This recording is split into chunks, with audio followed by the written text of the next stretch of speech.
আসসালামু আলাইকুম। বিসমিল্লাহির রহমানির রহিম।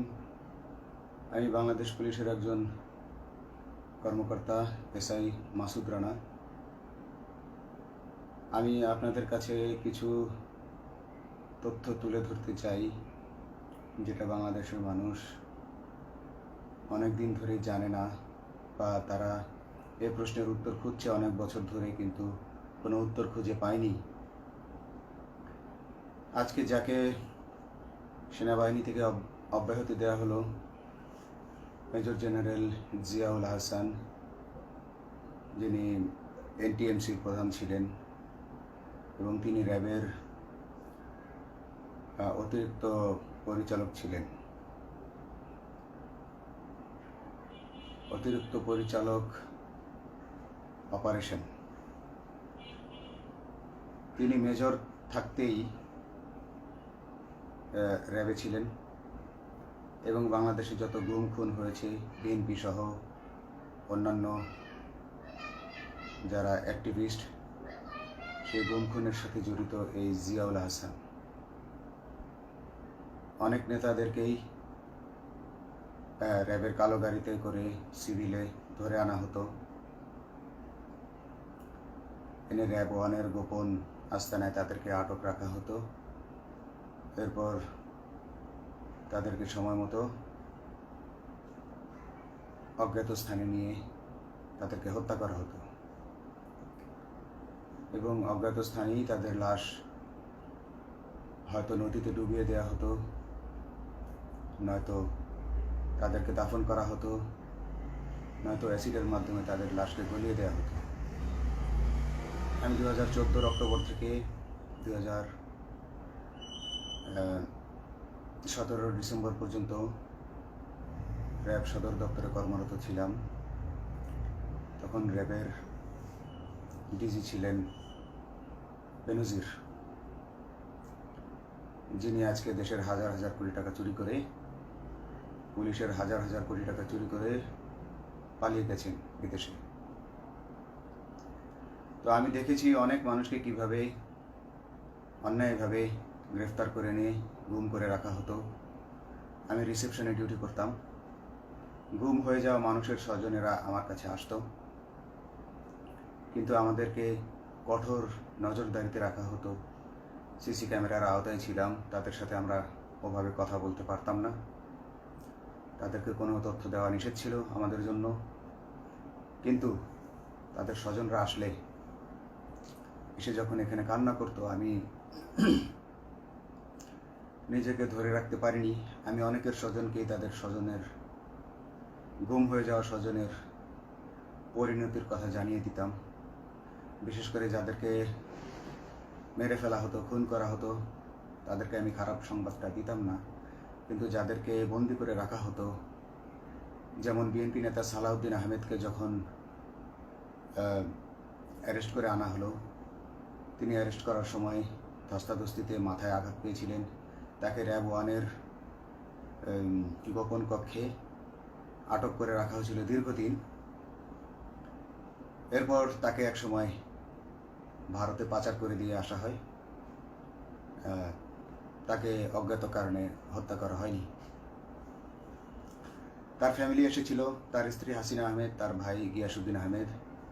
ওনারা আমার কাছে বেশ কয়েকবার এসেছেন। আমি কয়েকদিন ওনাদের এই উদ্বেগ, উৎকণ্ঠা আমার সামনে বসে কান্নাকাটি দেখে আমি থাকতে পারিনি।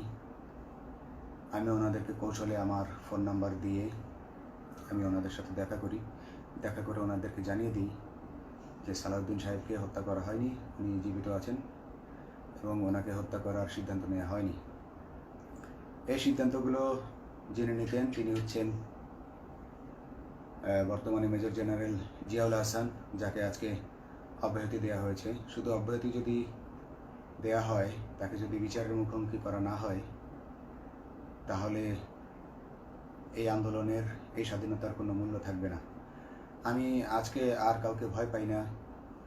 আমি আজকে বিশ্বাস করি যে আজকে আমাকে এই সত্য বলার জন্য কেউ গুম করে দিতে পারবে না, এই সত্য বলার জন্য কেউ আমাকে অ্যারেস্ট করবে না। সেই কারণে আমি বুকে সাহস নিয়ে আজকে কথাগুলো বলছি। আপনারা যারা বিএনপি নেতা ইলিয়াস আলীর অপেক্ষায় আছেন, তাদের জন্য দুঃখজনক সংবাদ।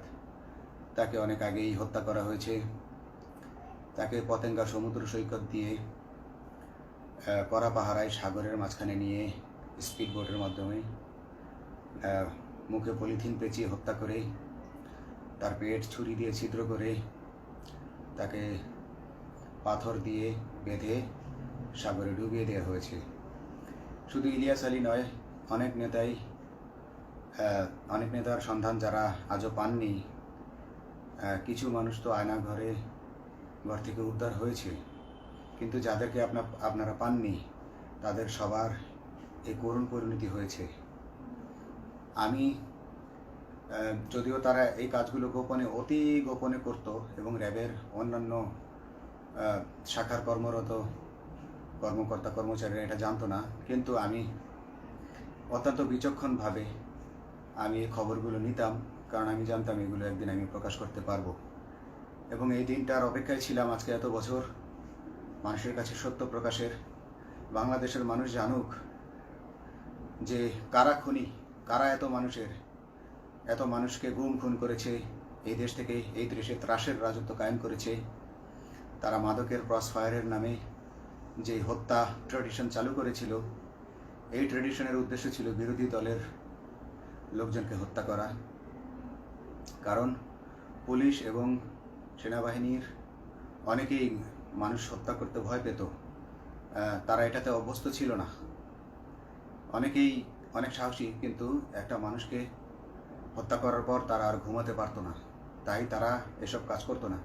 কিন্তু খুনি হাসিনা কিছু মানুষকে এভাবে হত্যা করতে করতে পুরস্কৃত করার মাধ্যমে হত্যা করতে অভ্যস্ত করে ফেলে। তারাই এই গ্রেফতারকৃত এই গুমকৃত মানুষদেরকে গুলি করে হত্যা করত। এবং তারা এতটাই নিষ্ঠুর যে তারা এক একজন কয়েক শত করে হত্যা করেছে। এবং এই মানুষগুলোর সংখ্যা বেশি নয়, কারণ সবাই লাশ দেখতে পারে না। একটা মানুষকে খুন করার পর লাশের যে ছটফটানি এবং মাথায় গুলি করার পর মাথার যে বিকৃত অবস্থা, এই জিনিসগুলো আমাদের অনেকেই আমরা সহ্য করতে পারি না। তাই আমাদের মধ্য থেকে কিছু হায়নাকে বেছে নিয়ে তারা একটা টিম গঠন করে, তাদেরকে র্যাব সদর দপ্তরে বেনজির আহমেদ প্রতি মাসে পুরস্কার দিতে ডাকতেন। এবং প্রত্যেকটা র্যাবের বিভিন্ন শাখায় এরকম দু একজন রাক্ষস ছিল যারা মানুষকে শ্যুট করত, গুলি করত, হত্যা করত এবং গুম করত। তারা এখনও আছে। তাদেরকে আমি নতুন সরকারের কাছে দাবি জানাবো, তাদেরকে বের করতে হবে, তাদেরকে বিচারের আওতায় আনতে হবে। না হলে এত শহীদের বিনিময়ে যে ফ্যাসিবাদ থেকে, যে স্বৈর শাসন, যে খুনি হাসিনার হাত থেকে আমরা মুক্তি পেয়েছি, সে মুক্তির প্রকৃত মূল্য আমরা পাবো না, প্রকৃত স্বাদ আমরা পাবো না। এই খুনিদেরকে বের করতে হবে, এই খুনিদেরকে বের করে আইনের আওতায় আনতে হবে। বাংলাদেশ পুলিশ কখনোই গুলি করতে অভ্যস্ত ছিল না। আপনারা জানেন একসময় পুলিশ যে গুলি করতো না, এটা নিয়ে অনেক ব্যঙ্গচিত্র ছাপা হতো পত্রিকাগুলোতে, যে গুলি না করতে গুলি খেলনার বন্দুকে পরিণত হয়েছে। তো কিন্তু সেই নিরীহ পুলিশকে রক্তপিপাসু হিসেবে শেখ হাসিনা তৈরি করেছে। তবে সবাই নয়, কিছু কিছু মানুষ। আপনারা দেখেছেন এবং এই আন্দোলনের ভিডিও ফুটেজ দেখলেও দেখবেন যে কয়েক শত পুলিশের মধ্যে কেবলমাত্র কয়েকজনই জনতার দিকে গুলি ছুড়ছে। তো আপনারা ঢালাওভাবে পুলিশকে আপনাদের আক্রমণের নিশানা বানাবেন না। নতুন সরকার অবশ্যই এর বিচার করবে। আমি আশাবাদী নতুন সরকারের কাছে। তারা যদি আমার কাছে কোনো তথ্য চায়, আমি তথ্য দেব ইনশাল্লাহ। এবং এই খুনিদেরকে, এই রাক্ষসদেরকে বের করতে হবে। প্রতিটি গুমের, প্রতিটি হত্যার সুষ্ঠু তদন্ত করলে এগুলো বের হয়ে আসবে বলে আমি আশা করি। এবং আমি চাই এরা ধরা পড়ুক, এদের বিচার হোক, না হলে এরা যুগে যুগে এই রাক্ষস যুগে যুগে রয়ে যাবে, আমাদের মাঝেই তারা লুকিয়ে থাকবে এবং যুগে যুগেই তারা মানুষের রক্ত পান করেই যাবে। পুলিশ বাহিনী মানুষকে সেবা করবে, এটাই হওয়া উচিত পুলিশের ধর্ম। পুলিশের ধর্ম হবে মানুষ পুলিশের জন্য, পুলিশ মানুষের জন্য। উন্নত রাষ্ট্রের পুলিশ মানুষ যেভাবে পুলিশকে ডাকলেই পুলিশ 5 মিনিটের মধ্যে ছুটে যায়, তাকে সাহায্য করে। আমরা বিভিন্ন ভিডিওতে দেখি যে পুলিশ হাঁসের বাচ্চাকে রাস্তা পার করে দিচ্ছে, একজন অন্ধ মানুষকে রাস্তা পার করে দিচ্ছে। বাংলাদেশের পুলিশ এমনটাই করতে চায়, আমরা এমনটাই করতে চাই, কিন্তু সেই পরিস্থিতিতে আমাদেরকে রাখা হয়নি। আমাদেরকে রাখা হয়েছে দৌড়ের উপর, আমাদেরকে রাখা হয়েছে বিভিন্ন অন্যায় কাজের উপর, বিভিন্ন অন্যায় আদেশের উপর। কেউ যারা মেনেছে তারা ভালো ভালো জায়গায় পোস্টিং নিয়ে থেকেছে, যারা মানেনি তাদেরকে খারাপ খারাপ জায়গায় পোস্টিং দেওয়া হয়েছে, কারো চাকরি হয়ে হারিয়েছে, কাউকে সাসপেন্ড করে রাখা হয়েছে। আমি নিজেও একজন এমন বৈষম্যের শিকার, অন্যায় মিথ্যা মামলার শিকার হয়ে আমি নিজেও বর্তমানে সাসপেনশন অবস্থায় আছি এবং এই সাসপেনশন অবস্থায় থেকে আমি আল্লাহর কাছে শুকরিয়া জানাই, কারণ এই সাসপেনশন থাকার কারণে আমি ছাত্র জনতার আন্দোলনের সাথে সংযুক্ত হতে পেরেছি। আমি সবসময় আল্লাহর কাছে দোয়া করেছি যে আল্লাহ, তুমি আমাকে মুজাহিদ হিসেবে কবুল করো, আমাকে জিহাদ করার তৌফিক দান করো এবং আমাকে শহীদি মৃত্যু দান করো। এবং আল্লাহ আমার দোয়া কবুল করেছেন। আমি ছাত্র জনতার সাথে এই জিহাদে অংশগ্রহণ করেছি, ছাত্র জনতা সফল হয়েছে। আমি গর্বিত আমি এই আন্দোলনে একজন পুলিশ অফিসার হয়েও আমি অংশগ্রহণ করতে পেরেছি। তো যাই হোক, আমি চাইব যে বাংলাদেশ পুলিশের, র্যাবের যে সকল কর্মকর্তা অগণিত মানুষের গুম খুনের সাথে জড়িত ছিল তাদেরকে ধরা হোক, তাদেরকে আইনের আওতায় আনা হোক। আমাদের মতো অনেক অফিসার আছি যারা এসব কুকর্মের সাক্ষী, আমরা সাক্ষ্য দেব। আমরা এখন আর ভয় পাই না। আমরা আসলে যে ভয় পেয়েছি তা নয়, আমাদের বাহিনীতে টিকে থাকাটা জরুরি ছিল। জনগণের স্বার্থেই আমাদের বাহিনীতে থাকা জরুরি ছিল, কারণ আমরা যদি বাহিনী থেকে আউট হয়ে যেতাম তাহলে এসব তথ্য আমরা জানতে পারতাম না এবং জনতার কাছে পৌঁছাতে পারতাম না। জনতার কথা বলতে হলে, জনতার সাথে থাকতে হলে আমি পজিশনেও থাকতে হবে। এই জন্য অনেক কিছুই প্রকাশ করিনি, কারণ আপনারা ভালো মতোই জানেন যে অনেক সেনাবাহিনীর মেজরকেও গুম করে দেওয়া হয়েছে যারা মুখ খুলেছে। আমি তো একজন সামান্য সাব ইন্সপেক্টর, আমাকে গুম করে দেওয়া তাদের 1 সেকেন্ডের ব্যাপার ছিল। তো আমি এখন বিশ্বাস করি যে এখন সেই দিন, সেই কালো মেঘ সরে গেছে আকাশ থেকে, আকাশ মুক্ত হয়েছে, এই দেশ জালিমের শাসন থেকে মুক্ত হয়েছে। আল্লাহ তাআলা আমাদের উপর রহমত বর্ষণ করেছে। অগণিত মুসলিমের দোয়া আল্লাহ তাআলা কবুল করেছেন, অগণিত 18 কোটি মানুষের দোয়া আল্লাহ কবুল করেছেন। তাহলে এইভাবে হঠাৎ করে 15 দিনের মধ্যে 15 বছর ধরে গড়ে ওঠা রাক্ষসের পতন ঘটা আল্লাহর রহমত ছাড়া, আল্লাহর রহমত ছাড়া এটা কখনোই সম্ভব হতো না। আমি আল্লাহর উপর ভরসা রেখে বলছি, আপনারা নতুন প্রশাসনকে ঢেলে সাজান, পুলিশ বাহিনীকে ঢেলে সাজান।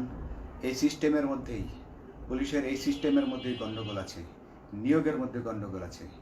আপনারা এই সিস্টেমগুলো পরিবর্তন করুন, আপনারা এই সিস্টেম পরিবর্তনে সাহায্য করুন এবং পুলিশ ডিপার্টমেন্টে যত ডিপার্টমেন্টাল পরীক্ষা আছে এগুলো তুলে দেন। এই ডিপার্টমেন্টাল পরীক্ষাগুলোর মাধ্যমে আমাদের ঊর্ধ্বতনরা আমাদের গলা সবসময় চিপে ধরে রাখে, ঠিক আছে? সেজন্য আমরা তাদের কাছে সবসময় আটকা থাকি। এই জন্য আমরা অনেক কিছু বলতে পারি না, অন্যায়ের প্রতিবাদ করতে পারি না। তো এই সিস্টেম পরিবর্তন জরুরি। ডিপার্টমেন্টে কোনো পরীক্ষা থাকা যাবে না। কনস্টেবল হতে যারা একটা নির্দিষ্ট সময় পর তার বিভিন্ন কোর্স করানোর মাধ্যমে তার প্রমোশন হতে হবে। সাব ইন্সপেক্টরে ভর্তি হয়ে 5 বছর পর ইন্সপেক্টর হিসেবে পদোন্নতি পাবে, তার 5 বছর পর সহকারী পুলিশ সুপার হিসেবে পদোন্নতি পাবে। এভাবে আইন পরিবর্তন করতে হবে। তাদেরকে দক্ষ করে গড়ে তোলার জন্য বিশেষ কোর্সের আয়োজন করতে হবে এবং সৎভাবে বাঁচার জন্য সঠিক বেতন কাঠামো এবং ভালো কাজের জন্য পুরস্কার এর ব্যবস্থা করতে হবে। বিভিন্ন যে চোরাই মাল মাদক উদ্ধারের জন্য সেক্ষেত্রেও বিশেষ পুরস্কারের ব্যবস্থা থাকতে হবে এবং বাসস্থান এবং যানবাহন, পুলিশের যেই ব্যয়টা হয় সেটা হচ্ছে বাসস্থান এবং যানবাহন। পুলিশ আমরা নিজের বেতনের টাকা দিয়ে মোটর সাইকেল কিনে চাকরি করতে হয়, এই বিষয়টা যেন না করতে হয় এবং সরকারি বাসস্থান যদি আমাদেরকে দেওয়া হয় তবে আমরা বেতনের টাকা দিয়ে আমরা মানুষকে সেবা দিতে পারবো, সৎভাবে চলতে পারবো এবং দেশের মানুষকে সন্তুষ্ট করতে পারবো ইনশাআল্লাহ। তো আমি আপনাদেরকে প্রথমে যেই তথ্যগুলো দিয়েছি গুম খুনের বিষয়ে, আপনারা এই তথ্যগুলো অনুসন্ধান করুন, অনুসন্ধানে টিম গঠন করুন। প্রত্যেকটা গুম খুনের বিচার হতে হবে এই দেশে।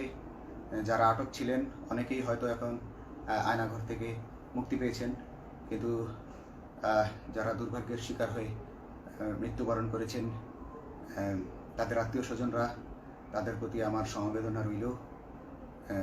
তারা জোর দাবি তুলুন, তারা সবাই সরকারের কাছে আপনাদের পরিবার পরিজনের নিখোঁজ হওয়ার বিষয়টি তুলে ধরুন, আপনারা জোর দাবি জানান এবং গুম খুন তদন্তে একটি তদন্ত কমিটি গঠন করা হোক, যেখানে কোনো পুলিশ বা সেনাবাহিনীর সদস্য থাকবে না।